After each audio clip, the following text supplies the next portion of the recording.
ಇನ್ನೂ ಮನೆಗೆ ಬಂದಿಲ್ವೇನಮ್ಮ? ಇಲ್ಲ, ಯಾರು ಬಂದಿಲ್ಲ.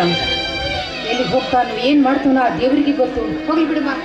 ಈಗ ಕೆಲಸ ಮಾಡಿ ನಿನ್ನ ಮಾವನವರು ನಾನು ಬಂದಿದ್ದೀವಿ, ಅವರಿಗೆ ನೀರು ಕಾಯಿಸು, ಆಮೇಲೆ ಊಟ ಮಾಡಿ ಸ್ವಲ್ಪ ವಿಶ್ರಾಂತಿ ತೆಗೆದುಕೊತಾರೆ. ಅತ್ತೆ, ನನಗೆ ಮೈಯಲ್ಲಿ ಹುಷಾರಿಲ್ಲ. ಈ ಮನೆಯಲ್ಲಿ ಕೆಲಸ ಮಾಡಿ ಮಾಡಿ ನನಗೆ ಸುಸ್ತು ಆಗಿದೆ. ಅಂದಾಗ ಈ ಮನೆಯಲ್ಲಿ ಕೆಲಸ ಮಾಡಿ ಎಂದು ಹೇಳ್ತಾ ಇದೆಯಲ್ಲ, ಈ ಮನೆಗೆ ನಾನು ಸಸಿಯಾಗಿ ಬಂದಿರೋ ಅಥವಾ ಆಳೆಂದು ತಿಳಿದುಕೊಂಡಿದೀಯ ಅತ್ತಿಗೆ?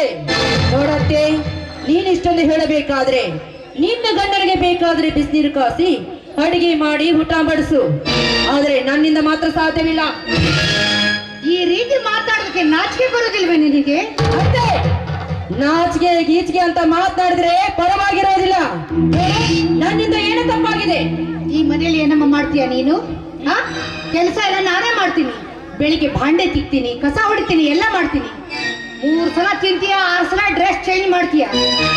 ಏನಾದ್ರೆ ಕೇಳಿದ್ರೆ ಸಾಕು, ನನ್ನ ಮೈ ನುಗ್ತಾ ಇದೆ, ಕಾಲು ನುಗ್ತಾ ಇದೆ, ತಲೆ ನುಗ್ತಾ ಇದೆ ಅಂತ ಹೇಳ್ತಾ ಇದೀಯ.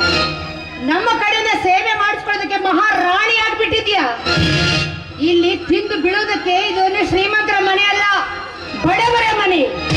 ಯಾವ ರೀತಿ ನಡೆದುಕೊಳ್ಬೇಕು ಎಂಬುದನ್ನು ಮೊದಲು ಕಲ್ಕೋ. ಅತ್ತೆ, ನಾನು ಯಾವ ರೀತಿ ನಡೆದುಕೊಳ್ಬೇಕೆನ್ನೋದು ನನಗೆ ಚೆನ್ನಾಗಿ ಗೊತ್ತಿದೆ. ಅಂದ ಹಾಗೆ ನೀವು ನನಗೆ ಬುದ್ಧಿ ಹೇಳಕ್ಕೆ ಬರಬೇಡ್ರಿ. ನೋಡಿದ್ರಿ, ನಿಮ್ಮ ಮುಂದೆ ಎಷ್ಟು ಮಾತಾಡ್ತಾಳೆ ಇವಳು.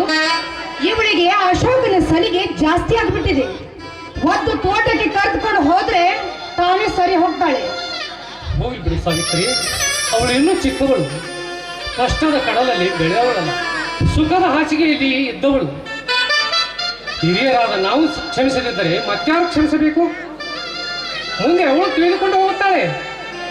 ಇವತ್ತೊಂದು ದಿವಸ ನೀನೇ ನೀರು ಕಾಯಿಸಿ ಅಡಿಗೆ ಮಾಡಿ ಹೋಗು. ಆಯ್ತು, ನೀರು ಕಾಯಿಸಿ ನಿಮಗೆ ಊಟಕ್ಕೆ ಬಳಸ್ತೀನಿ, ವಿಶ್ರಾಂತಿಗೆ ಬಳಸ್ತೀನಿ. ಆಯ್ತು.